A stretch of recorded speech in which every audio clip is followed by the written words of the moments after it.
Hey guys, welcome back to the channel. This is the Solo Glass, and today I want to talk about the need to know your equipment. Okay, so this is a Sony camcorder. This is an XD cam. I don't own this little camcorder, but I have access to it. I'm able to use it whenever I need it, and you know, it's a quite capable. It's quite capable. It's a capable machine. Put it that way. I mean, there are little things I don't like about it. For example, it shoots in the MXF format, which is not bad. But many editing software, apart from maybe the higher end ones, you know, DaVinci Resolve, Premiere Pro, Final Cut, may understand this container.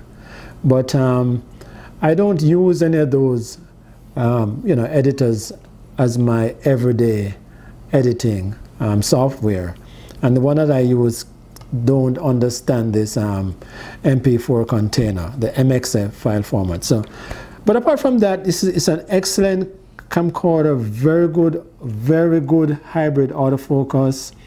There's so much to it. So, talking about getting to know your machine, I brought this camcorder on a shoot some time ago. It was a shoot for a client that I've been doing stuff for this client for the past 3 consecutive years.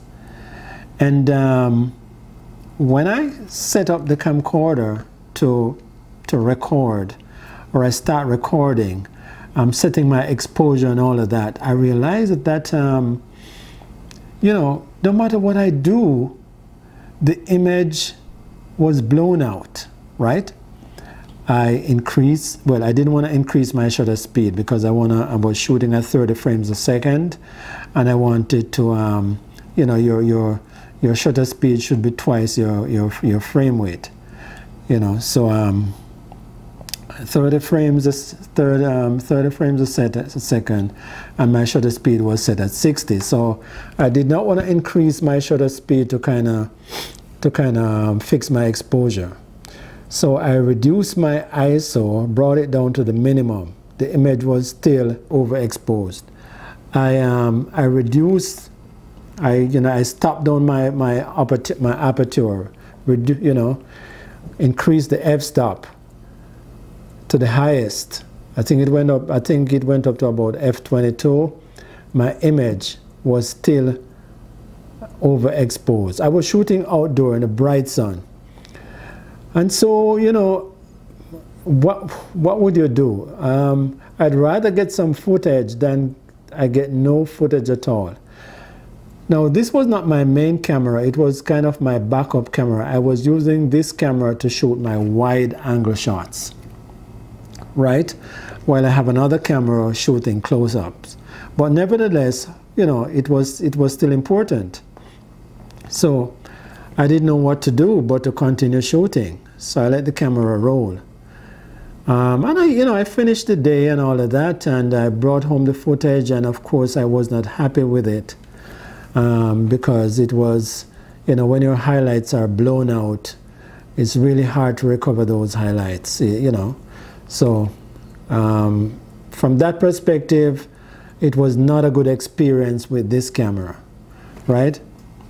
So, but there was one feature of this camera that would have solved this problem if I had taken the time to understand the equipment better. And this is what I'm talking about today. There was one feature on this camera that would solve that problem, and that feature is the fact that it has built-in ND filters. Now, if you're not sure what ND filters, an ND filter is, actually this is electronic ND filter. You can have physical ones that some camera will accept. It's basically sunglasses for your camera, guys, right? And this has three ND filter settings. It's right at the back here. All I need to do was to flick a switch. I have 3 levels of ND. that I could use. And I totally, I knew it was there, I saw it before, totally forgot that I had this feature on the camera that I could engage. You know, so that's the lesson I'm trying to bring to, you know, I'm trying to put forward today, that you know, sometimes we buy a piece of equipment and you know, we are so excited to use it, and we take it on a shoot and we did not spend any time reading the manual. I think we're all guilty of that nowadays, because you know, we so want to use the equipment. We think that we know everything about that piece of equipment or that new piece of gear that we just purchased, that we don't take the time to go through the manual and to just to read up on all the features that are present in that piece of gear. You know, we don't take the time also, you know, to go through the menu system. And I think that is necessary, that we go through, if we buy a new camera, that we go through the menu system and get to understand the menu system as much as possible. Understanding the menu, knowing where to change certain settings, knowing where to find certain settings in a menu, I think is essential. The camera brand that I use to shoot videos, which is actually Panasonic, because I love Panasonic, I totally is familiar with their menu system. I have been using Panasonic cameras, you know, mirrorless cameras since 2015, so I totally understand and how to, you know, about how to go through the menu and find the settings that I need to change. Yeah, but regardless of which camera you have, if you're new to cameras, it's always good to go through the menu, learn the menu, know where to find different settings in your menu, so that when in a pinch you know where to change a setting. You understand what I'm saying? Another thing is it's also good to know where all your buttons, all the buttons are on your camera, and how you can utilize them. Some of them you can program them for certain features. Sometimes you can change a button, a default setting, you know, and some of these buttons on your camera.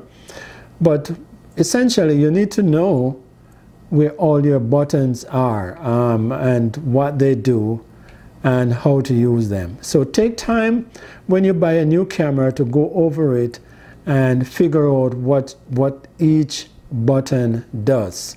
All right, and if you need to change that, if you have the option of changing it, how to go about doing that. All right, so that's another thing I would advise you to do, and not just you, myself. Another thing I would advise you to do is to don't be scared of trying new settings on the camera, trying out various kind of settings on the camera. Don't wait until the day of the shoot before you're trying something. I would say try it before. Know the kind of effect that you'll get from it. Know how that setting is going to affect your image or your audio, and try it before. Try to you know, with something that you're not being paid for, maybe with your family. You know, just go out in the community and shoot something, and come back, you know, offload it to your laptop and look at it and listen to it and observe it and see how that setting affects your image or sound quality. You know, so it's good to do that. But I think also, and I'm speaking to myself here, one of the problems that I have too, me personally,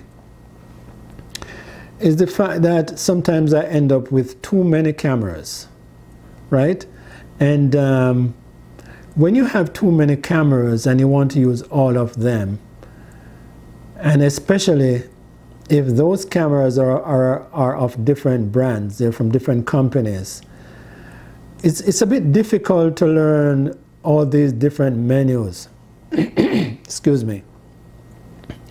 But, you know, so that can be a problem when you have maybe three or four different brands of cameras and learning the menu system in all of these cameras. Now, for the most part, many of these settings are common between brands. Occasionally, one company may call the same thing by a different name or refer to the same setting by a different name. So that is where, you know, you have to ensure that for each brand of camera that you own, that you know, you spend the time to figure out the menu individually and know how to find certain settings, know how to change certain settings, because I'm guilty of that. I am guilty of that. You know, I have this Sony XD camcorder here. I shoot on Panasonic. I also shoot on the OM system, and occasionally I will shoot on Canon. You know, and all of their menu systems are different. You know, so that's where it comes in.